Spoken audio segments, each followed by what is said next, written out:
ஸ்ரீலங்கா ஜனாதிபதியின் தேர்தல் முடிவுகள் நேரலையில் இணைந்திருக்கின்றோம். தற்பொழுது தேர்தல் முடிவுகள் தொடர்பில் எவ்வாறான விடயங்கள் முன்னெடுக்கப்படுகின்றது, இந்த தேர்தல் முடிவுகள் எவ்வாறான விடயங்களை வெளிப்படுத்துகின்றது என்பது தொடர்பில் கொழும்பு பல்கலைக்கழகத்தின் சட்டத்துறை பேராசிரியர் சர்வேஸ்வரன் அவருடன் நம்முடன் இணைந்திருக்கின்றார். வணக்கம். வணக்கம் பிரஸ்னோ. அன்றகுமார திசாநாயக்க தற்பொழுது முன்னிலை வகிக்கின்றார். இந்த முன்னிலை தொடர்பில் உங்களுடைய நிலைப்பாடு என்னவாக இருக்கின்றது? முதற்கட்ட பார்வையை முன்வைங்கள். உண்மையிலே கடந்த 3 நாட்களாக ஒரு பெரும் அலை ஒன்று அனுரகுமார திசாநாயக்காவை நோக்கி வீசியது. அப்பொழுது எல்லோருக்கும் தெரியும், நிச்சயமாக அவர்தான் வெற்றி பெறப் போகிறார் என்பது. சொல்ல போனால் ஒரு 2 வாரங்களுக்கு முன்பு சஜித் பிரேமதாஸ் அவர்களுக்கு சாதகமான ஒரு நிலை இருந்தது. ஆனால் பின்னர் அந்த அலை மாறி ஒரு 3 நாட்களுக்கு முன்னர் எல்லோருக்கும் தெரியும் அனுரகுமார திசாநாயக்க வெற்றி பெறுவார். ஆனால் எவருமே எதிர்பார்க்கவில்லை அவர் முதல் சுற்றில 50% பெறுவார் என்று எதிர்பார்க்கவில்லை. ஆனால் நான் சொல்லவில்லை இப்பொழுது உள்ள நிலையில் அவர் பெற்றுவிட்டார் என்று சொல்லவில்லை. ஆனால் இப்பொழுது கொண்டிருக்கின்ற முடிவுகளை வைத்து பார்க்கின்ற பொழுது அவர் 50% வாக்குகளை, அதாவது முதல் சுற்றிலேயே பெற்று தேர்ந்தெடுக்கப்படுவதற்கான சந்தர்ப்பம் தான் மிக அதிகமாக இருக்கின்றது.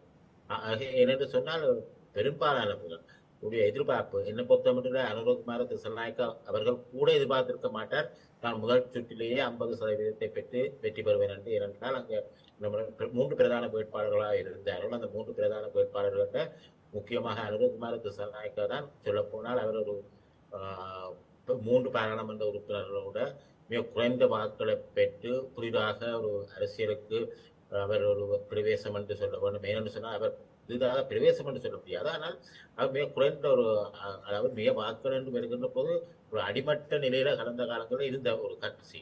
ஆனால் சஜித் பிரேமதாசாவை பொறுத்த மட்டும் அவர் நன்கு தாபிதமான ஒரு கட்சி. அவருக்கு ஒரு செல்வாக்கு இருந்தது. பாராளுமன்றத்திலேயும் கணிசமான உறுப்பினர்கள் இருக்கிறார்கள். அதே போல ரணில் விக்ரமசிங்கவை பொறுத்தவரை ஒரு எதிர்பார்ப்பு இருந்தது. அவர் சில மாற்றங்களை கொண்டு நாட்டை பொருளாதாரத்தில் மீட்டபடியால் அவர்களுக்கும் வாக்குகள் அளிக்கப்படும். ஆனால் இந்த எதிர்பார்ப்புகள் எல்லாம் மாறி போய்விட்டது. இப்பொழுது உள்ள நிலை அனுரகுமார திசாநாயக்கா வெற்றி பெறுவாரா இல்லையா என்பது நிச்சயமாக அவர் வெற்றி பெறுவார். ஆனால் அவர் முதல் சுற்றிலேயே 50% பெறுவாரா இல்லையா என்பதுதான் இப்பொழுது உள்ள கேள்வியாக இருக்கிறது. அனுரகுமார திசாநாயக்காவுக்கு முன்னிருக்கின்ற மிக முக்கியமான சவால்கள் என்ன? பொருளாதார ரீதியில் இருக்கின்றது. அவரிடம் பெரும்பான்மை நாடாளுமன்றத்தில் கிடையாது. ஆகவே தற்பொழுது அவர் ஒரு ஜனாதிபதியாக தெரிவு செய்யப்பட்டால் அடுத்தது ஏற்படுகின்ற சவால் நிலைமைகள் தொடர்பில் இனி வரப்போற தேர்தல் முடிவுகளை பொறுத்த மட்டும் என்னை பொறுத்த மட்டும் இன்றைக்கு இப்ப சஜித் பிரேமதாஸ் அல்லது ரணில் விக்ரமசிங்கவுக்கு ஆதரவு பெறக்கூடிய சில மாவட்டங்கள் இருக்கலாம் அளவுக்கு. ஆனால் அந்த மாவட்டங்களில் இருக்கக்கூடிய வாக்காளர்கள் எண்ணிக்கையும் அனுரகுமார திசாநாயக்காவுக்கு அதிக அளவுல வாக்கள் வரக்கூடிய மாவட்டங்கள் வாக்காளர்கள் எண்ணிக்கையை பார்க்கறது மிகப்பெரிய வித்தியாசம் இருக்கிறது. மிக பல மடங்காக அனுரகுமார திசாநாயக்காவுக்கு சாதகமான வாக்கள் வரக்கூடிய மாவட்டங்கள்ல வாக்காளர்கள் இருக்கிறார். ஆகவே அவருடைய வெற்றி நிச்சயமானது. அப்ப நீங்க கேட்ட கேள்விக்கு வருவதாக இருந்தால் அந்த சவால்கள் என்று வருகின்ற பொழுது உண்மையில அவர் ஜனாதிபதியாக வருவது ஒரு அவருக்கு சவாலாக இருக்கிறது. ஆனால் அந்த சவால் இனித்தான் தொடங்க இருக்கிறது. ஏனென்று சொன்னால் ஒரு ஜனாதிபதி பதவி என்பது ஒரு சாதாரணமான ஒரு விடயம் அல்ல. முக்கியமாக இலங்கையில் நிறைவேற்று அதிகாரம் கொண்ட ஜனாதிபதி என்று வருகின்ற போது அவர் தான் எல்லாவற்றுக்கும் பொறுப்பாக இருக்கிறார். அவர் அரசினுடைய தலைவர், அரசாங்கத்தினுடைய தலைவர், அமைச்சரவையினுடைய தலைவர், முப்படையினுடைய தலைவர். இதை விட பல்வேறு விடயங்கள் தொடர்பில் அவருக்கு நிறைய அதிகாரங்கள் இருக்கிறது. அப்ப இங்க உண்மையில ஜனாதிபதியா வருகின்றவர் முக்கியமாக ஒரு அமைதியான ஒரு நாடு. இப்போ பல நாடுகள் அபிவிருத்தி அடைந்த நாடுகள் இருக்கின்றன, ஐரோப்பிய நாடுகள், அமைதியான நாடுகள் இருக்கின்றன. அந்த நாடுகளுடைய தலைவராக வருகின்றவருக்கு இப்படியான ஒரு சவால் இருக்க மாட்டாது, இப்படியான சவால்கள் இருக்க மாட்டாது. ஆனால் இன்று உள்ள நிலையில இலங்கையின் ஜனாதிபதியாக, இலங்கை அரசின் தலைவராக வருகின்றவருக்கு பல சவால்கள் இருக்கின்றன. அது முக்கியமாக இவருக்கு இருக்கக்கூடிய பெரிய ஒரு சவாலாக இருக்க போவது என்னவென்று சொன்னால், பாராளுமன்றத்தில் இருக்கின்ற 225 உறுப்பினர்கள் இவருக்கு 3 உறுப்பினர்கள் தான் இவருடைய கட்சியில் இருந்து இருக்கிறார்கள். பாராளுமன்றம் என்று வருகின்ற பொழுது அவருக்கு அங்க அந்த பெரும்பான்மை என்று சொல்ல முடியாது. அவருக்கு அறவே இல்லை ஆதரவு. அப்ப இப்ப பாராளுமன்றத்தில் என்னென்றால் இலங்கையை பொறுத்த மட்டும் நிறைவேற்று அதிகாரம் கொண்ட ஜனாதிபதி முறைமை என்று சொன்னார். பல விடயங்கள் அந்த அதிகார பருவரங்கம் சொல்லுவோம். அப்படின்னு வரைக்க ஜனாதிபதி செய்யக்கூடியவை இவை என்று அங்க மட்டுப்பாடு இருக்கு. ஏனைய விடயங்களை பொறுத்தவரை பாராளுமன்ற ஆதரவு இந்த ஜனாதிபதிக்கு நிச்சயமா தேவை. அப்ப இன்றைக்குள்ள நிலையில அந்த பாராளுமன்றத்தின் ஆதரவை அவர் வென்றெடுப்பார் என்பது மிகப்பெரிய ஒரு கேள்வியா இருக்கிறது. அப்படி வென்றெடுக்க முடியாத சூழ்நிலையில பாராளுமன்றத்தினுடைய உதாரணமாக வைத்துக் கொள்ளும் ஒரு சட்டத்தை நிறைவேற்ற வேண்டுமென்றால், அரசியலமைப்புக்கு ஒரு திருத்தத்தை கொண்டு வர வேண்டுமென்றால், ஒரு பட்ஜெட்டை நிறைவேற்ற வேண்டுமென்றால், அல்லது அவசர கால நிலைமை பிரகடனப்படுத்தப்பட்டு அதை நீடிக்க வேண்டும் என்றால் ஒரு மாதத்துக்கு மேல், இப்படி பல்வேறு விடயங்களை பாராளுமன்றத்தின் அந்த ஆதரவு அவருக்கு இருக்க வேண்டும். ஆனால் இப்பொழுது உள்ள நிலையில் அவரை பொறுத்த மட்டும் அந்த ஆதரவு இல்லை என்று சொல்ல வேண்டும் என்றால், அவரை என்னை பொறுத்த மட்டும் இப்ப அவர் வந்து இன்றைக்கு அதாவது ஊழல் மோசடியை எதிர்ப்பேன் என்று சொல்லி வந்தவர், மற்றது ஏனைய கட்சிகளில் உள்ள பலவர்களை குற்றஞ்சாட்டி வந்த ஒருவர் அந்த மற்ற கட்சிகளில் உள்ள அப்படியானவர்களை மீள எடுத்து தன்னுடைய அரசாங்கத்தை அமைப்பதும் கூட விமர்சனத்துக்குள்ளாகலாம். ஆகவே அவரை பொறுத்த மட்டும் இன்றைக்கு பாராளுமன்றத்தில் அவருக்கு பெரும்பான்மை இருக்காது பெரிய ஒரு சவாலாக இருக்க போகிறது. இதை விட முக்கியமாக இந்த இலங்கை ஜனாதிபதி தேர்தல் பற்றி இலங்கை மக்களை விட சீனா இந்தியா ஆகிய இரு நாடுகளுக்கும் தான் மிக முக்கியமானோம். இலங்கை ஒரு கேந்திர முக்கியத்துவம் வாய்ந்த இடத்துல இருக்கிறது. 2 நாடுகளுக்கும் பொருளாதார ரீதியான அக்கறை மாத்திரம் விட பாதுகாப்பு ரீதியான அக்கறைகள் இருக்குது. அப்பொழுது இப்ப இந்த 2 நாடுகளும் முக்கியமா இன்றைக்கு நாங்கள் இந்தியாவுன்னு சொல்லிக்க தனியாக இந்தியா மாத்திரம் இல்லை, இந்தியாவோட சேர்ந்ததாக இந்த இலங்கை சம்பந்தப்பட்ட விடயத்துல அமெரிக்கா, ஐரோப்பிய நாடுகள், சர்வதேச ஸ்தாபனங்கள், IMF போன்றவை எல்லாம் ஒரு பக்கம் நிற்குது. இப்ப மறுபக்கம் சீனா இருக்குது. அப்ப இந்த புதிதாக வந்த ஜனாதிபதி எவ்வாறாக இந்த 2ஐயும் அதாவது இணக்கி கொண்டு 2க்கும் இடையில தன்னுடைய அந்த கப்பலை செலுத்தி செல்ல போகிறார் என்பது அடுத்த மிக முக்கியமான ஒரு கேள்வி. உண்மையில சொல்ல போனால் இலங்கையின் ஜனாதிபதி எவர் என்பதை தீர்மானிப்பது இலங்கை மக்கள். ஆனால் இலங்கை ஜனாதிபதியாக வந்தவர் எவ்வளவு காலத்துக்கு இலங்கை ஜனாதிபதியாக இருக்க போகின்றார் என்பதை தீர்மானிப்பது இலங்கை மக்கள் அல்ல, சர்வதேச சமூகம். இன்றுள்ள சூழலில் அது மிகவும் முக்கியமான ஒன்று. ஆகவே அவருக்கு இருக்கக்கூடிய அடுத்த சவால் இந்த 2 நாடுகளுக்கு இடையில இருக்கக்கூடிய அந்த போட்டியை எவ்வாறு அவர் அதை கையாள போகிறார். இதை விட பொருளாதார பிரச்சனை இன்றைக்கு அனுகுமார திசாநாயக்கா அவர்கள் வந்திருக்கிறார் என்று சொன்னால் அதுக்கு மிக முக்கியமான காரணம் மக்கள் நினைக்கின்றார்கள். தாங்கள் இன்று உங்களுக்கு தெரியும், இன்றைக்கு இந்த அனுகுமார திசாநாயக்காண்ட வெற்றி வாய்ப்பு எப்ப ஏற்பட்டது என்று சொன்னால் இந்த மக்கள் போராட்டத்திலே அறகலைய போராட்டம். உண்மையில இந்த இன்றைக்கு அனுகுமார திசாநாயக்காவுடைய வெற்றி வாய்ப்பை ஏற்படுத்தி கொடுத்தவர் யார் என்று கேட்டால் அது ஒரு தனி மனிதன். அது முன்னாள் ஜனாதிபதியாக இருந்த கோதபாய ராஜபக்ச.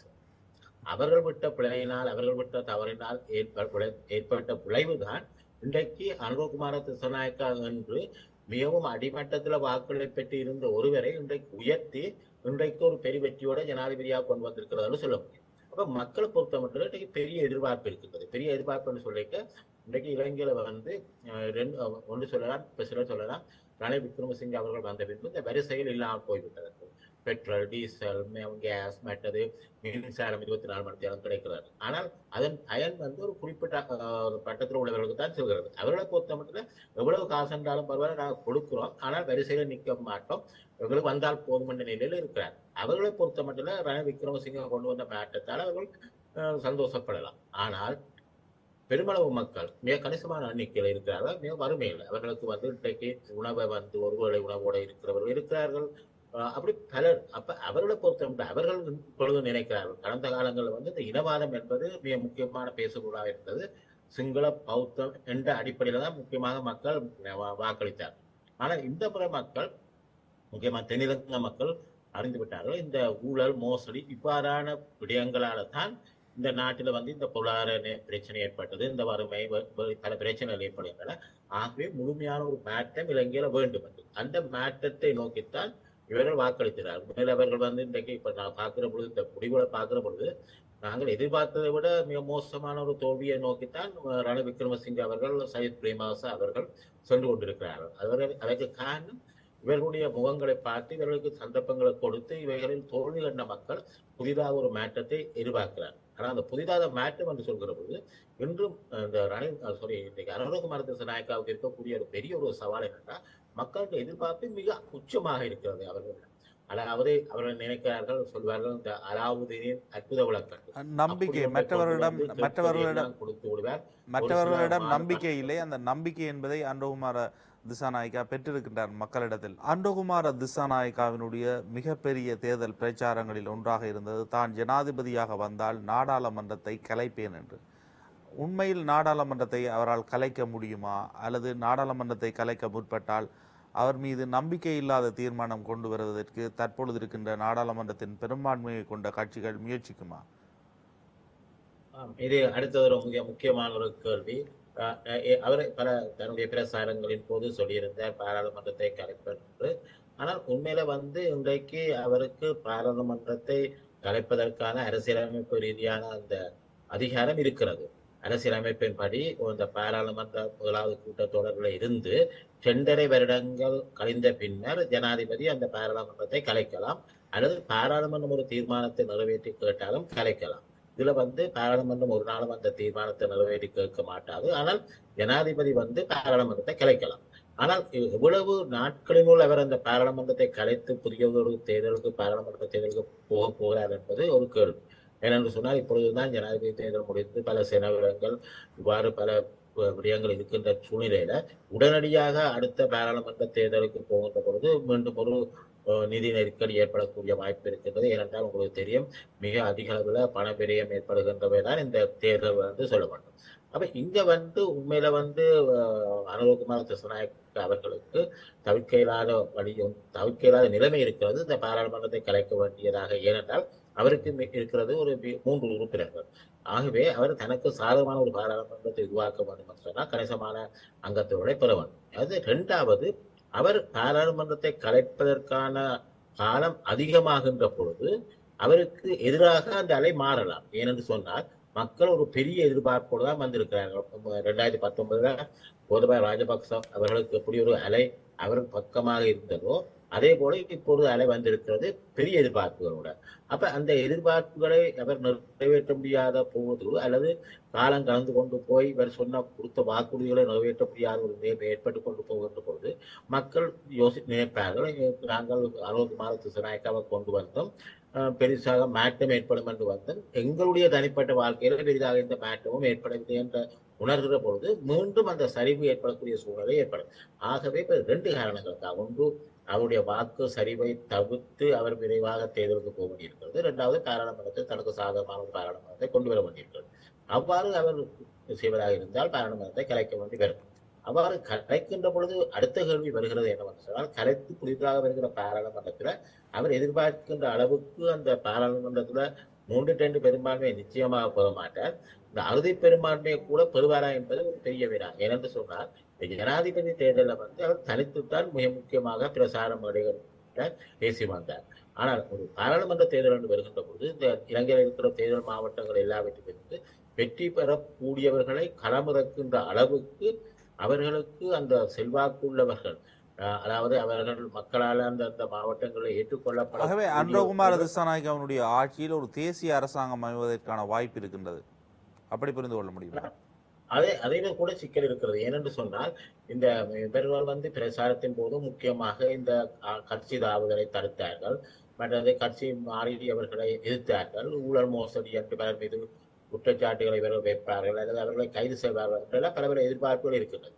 அப்படியானவர்கள் மீண்டும் பாராளுமன்றத்துக்கு வருகின்ற பொழுது மீண்டும் அவர்களை இழைத்துக் கொண்டு அவர்கள் ஒரு அரசாங்கத்தை அமைக்க போகின்ற பொழுது மக்கள் மத்தியில் அவர்களுக்கு எதிரான விமர்சனம் பெறலாம். ஆனால் இவர் நாடாளுமன்றத்தை கலைத்தால் கூட அமைச்சரவையை இவரால் கலைக்க முடியாது அல்லவா? ஒரு காபந்து அரசாங்கம் இருக்க போகின்றது, அது தொடர்ந்தும் பொதுஜன பெரமுனவுடைய தலைமையில் தான் இருக்க போகின்றது. பிரதமராக காபந்து அரசாங்கத்தினுடைய தலைமையாக தினேஷ் குணவர்த்தன அவர்களான இருக்க போகின்றார் நாடாளுமன்ற தேர்தல் முடிகின்ற காலம் வரை. நிச்சயமா இப்ப பாராளுமன்றத்தை கலைத்தாலும் அந்த இடத்துல வந்து இந்த அமைச்சரவை தொடர்ந்து இருக்கும். ஏனென்று சொன்னால் நாட்டில பாராளுமன்றத்தை கலைத்த பின்பு புதிய ஒரு பாராளுமன்ற தேர்தல் நடந்து ஒரு அமைச்சரவை பதவி ஏற்கின்ற வரையும் நாட்டில் உள்ள அலுவல்கள் நடந்து கொண்டுதான் இருக்கணும். அதற்கு அமைச்சர்கள் வேண்டும். ஆனபடியால அந்த அமைச்சரவை தொடர்ந்து இருக்கும். நீங்க குறிப்பிட்டது போல பிரதமரை பொறுத்த மட்டும் பிரதமரும் தொடர்ந்து இருப்பார், அமைச்சரவையும் தொடர்ந்து இருக்கும். ஆனால் இவ்வாறு கலைக்கப்பட்ட பின்னர் வந்து பிரதமர் ஏதேனும் காரணத்துக்காக பதவி விலகுவாராக இருந்தால் அந்த இடத்துல இந்த அமைச்சர்கள்ல இருந்து ஒருவரை பிரதமற்ற இடத்துக்கு நியமித்து பிரதமருடைய பணிகளை சொல்ல முடியும். ஆகவே இந்த நீங்க குறிப்பிட்டது போல அந்த அமைச்சரவை என்பது தொடர்ந்து இருக்கும். ஆனால் புதிதாக ஒரு பாராளுமன்றம் வருகின்ற பொழுது அப்பொழுது எவர் பிரதமராக வருவார் என்று சொன்னால் அந்த இடத்துல வந்து ஜனாதிபதி தான் விரும்பின ஒருவரை பாராளுமன்ற உறுப்பினராக நிச்சயமா இருக்கணும் அந்த பிரதமராக வருகின்றவர். ஆனால் அதற்காக ஜனாதிபதி தான் விரும்பின ஒருவரை பிரதமராக நியமிக்கலாம் என்று அல்ல. பெரும்பான்மையை நிரூபிக்க வேண்டும், நாடாளுமன்றத்தின் பெரும்பான்மையை நிரூபிக்க வேண்டும். நிச்சயமாக சரியாக சொன்னீர்கள்.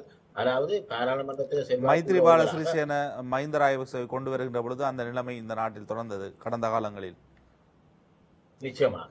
ஆகவே அப்ப அனுரகுமார திசாநாயக்காவுக்கு இருக்கக்கூடிய அடுத்த சவாலாக புதிய பாராளுமன்ற தேர்தலுக்கு போனாலும் அவர் பிரதமராக நியமிக்கப் போகின்றவர். அவருடைய கட்சி சார்பானவராக அவருக்கு விசுவாசமானவராக இருப்பாரா என்பது ஒரு பெரிய கேள்வி.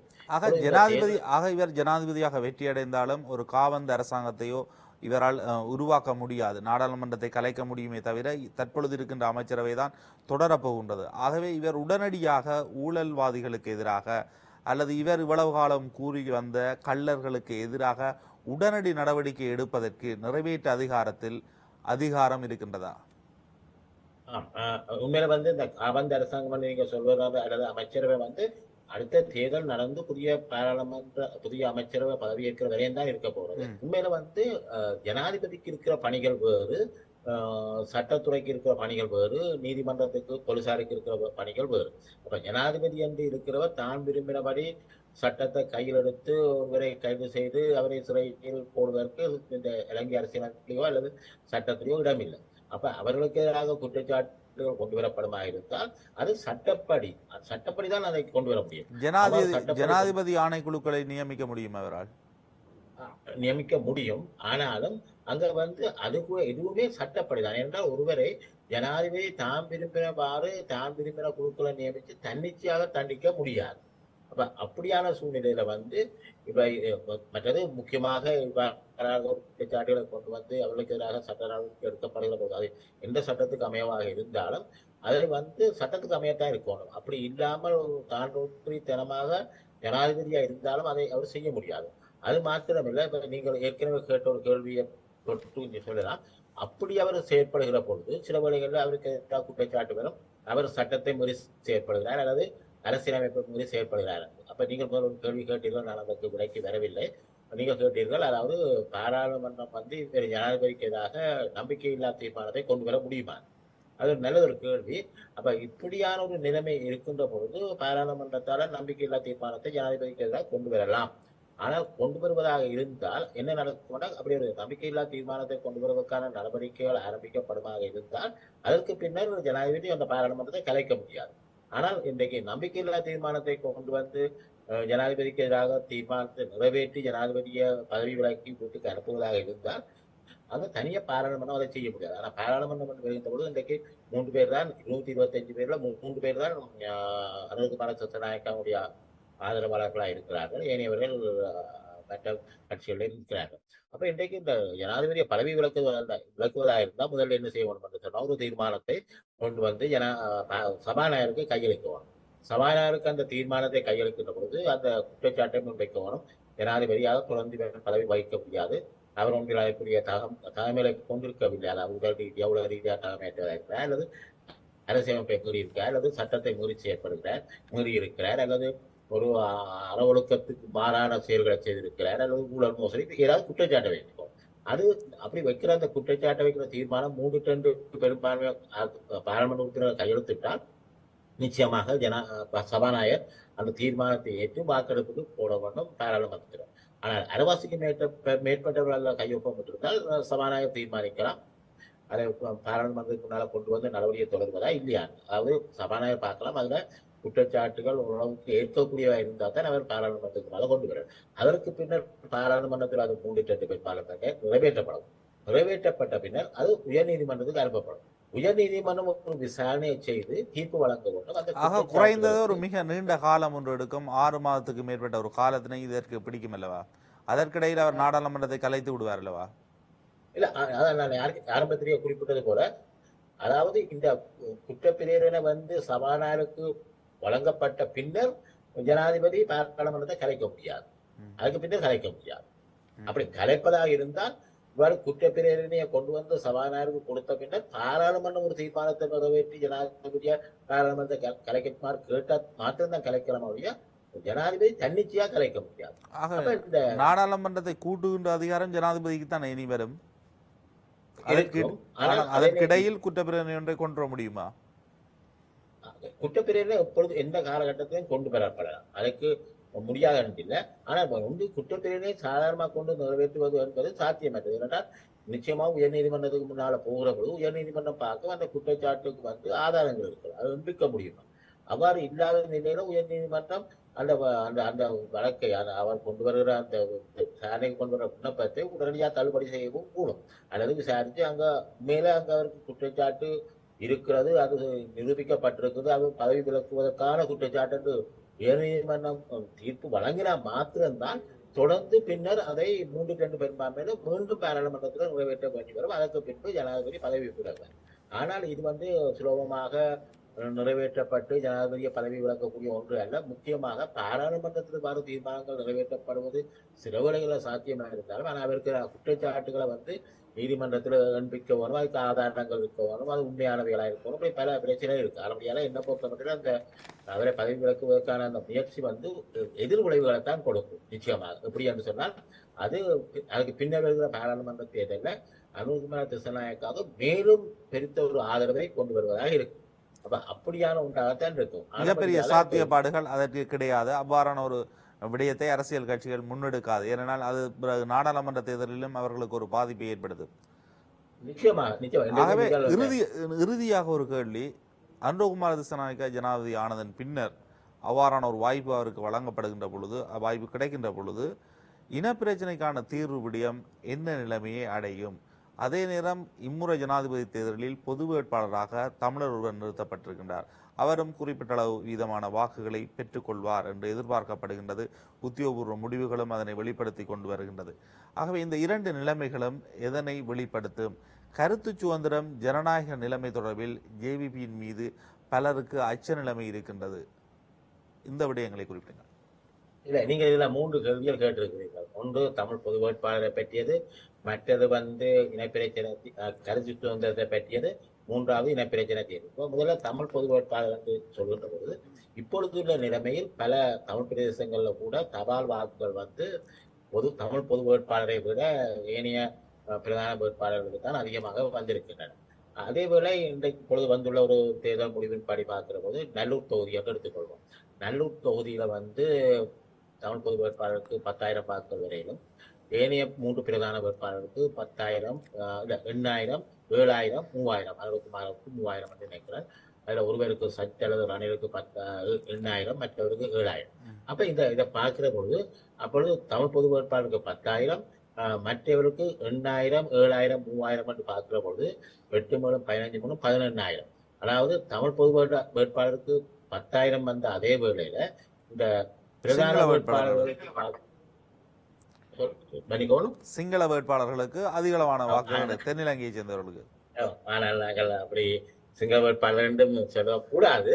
ஆனால் பிரதான வேட்பாளர் என்று வச்சுக்கணும். ஆனா நீங்க சொல்றது சிங்கள வேட்பாளர்கள் தான். ஏனென்றால் அப்படியான ஒரு பார்வையில தான் இந்த தமிழ் பொது வேட்பாளர் நிறுத்தப்பட்ட அவர்களுக்கு கூட்டி பார்க்கிறவங்க 18,000 வாக்குகள் வந்திருக்கு. அப்ப இப்ப தமிழ் பொது வேட்பாளருக்கு எதிராக சிங்கள வேட்பாளருக்கு சென்ற வாக்குகள் எண்ணிக்கை சொல்லப்போனா 2 மடங்கு இருக்கிறது.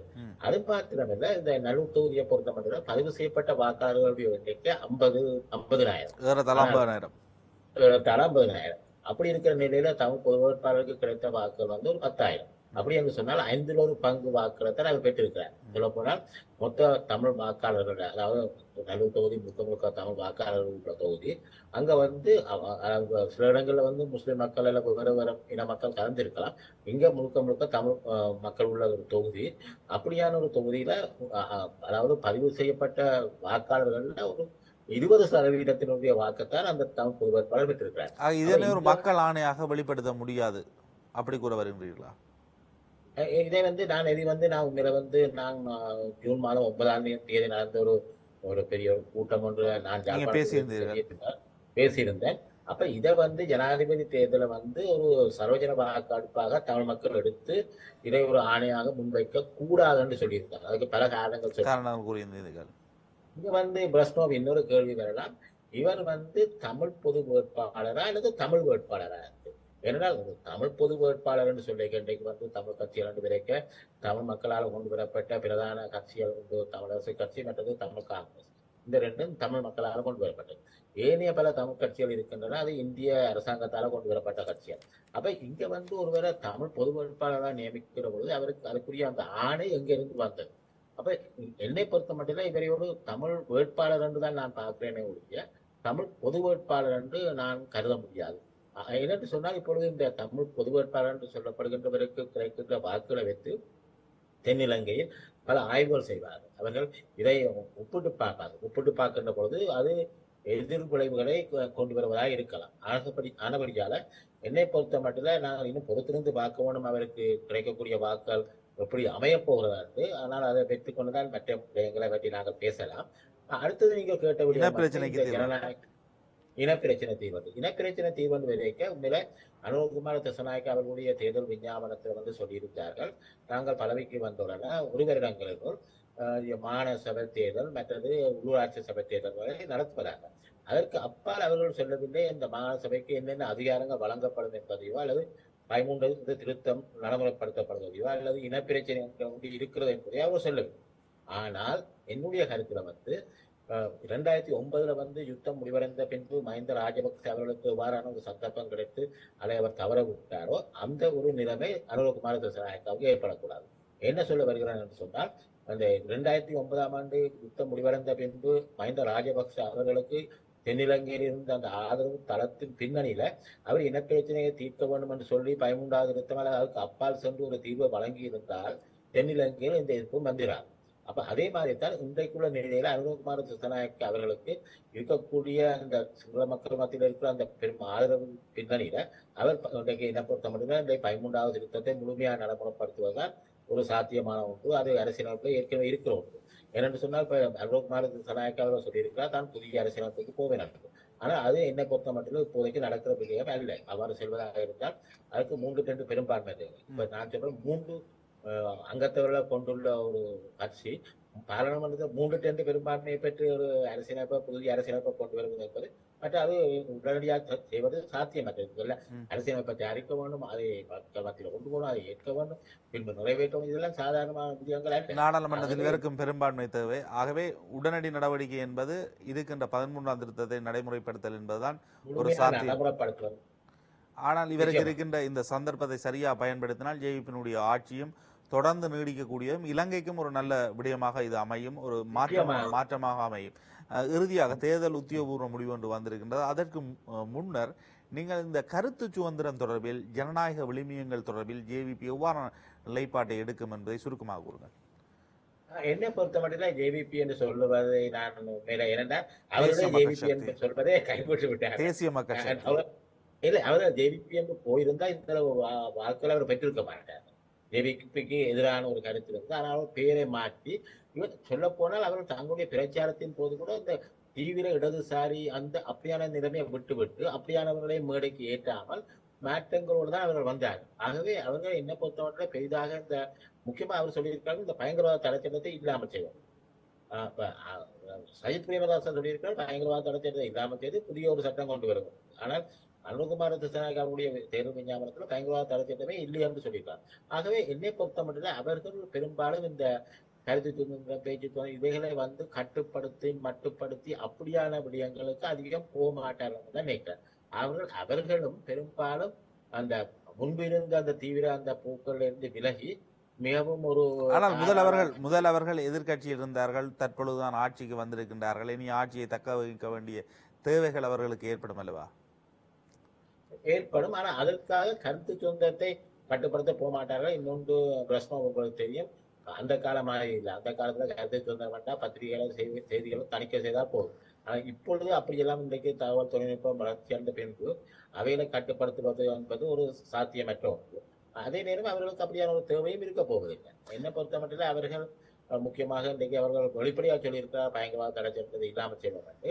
அது மாத்திரமல்ல, அதை விட வேறு சில சட்டங்கள் இருக்கின்றன அது கருத்து சுதந்திரத்தை கட்டுப்படுத்துவது. அது முக்கியமாக சொல்லப்போனால் விக்ரமசிங்க அவருடைய ஆட்சி காலத்தில் கொண்டு வரப்பட்ட சில சட்டங்கள் இருக்கின்றன. அப்படியான சில சட்டங்கள் சில ஏற்பாடுகளை அவர்கள் தளர்த்தி கருத்து சுதந்திரம் போன்றவைகளை அவர்கள் என்ன பொறுத்த மிகப்பெரிய வாய்ப்பில்லை, கட்டுப்படுத்துவதற்கு வாய்ப்பில்லை. பெரும்பாலும் ஜனநாயக உரிமைகளை அவர்கள் பாதுகாத்துக் கொண்டுதான் நிச்சயமாக போவார். அதுக்கு மாறாக போக வேண்டிய தேவையும் இல்லை.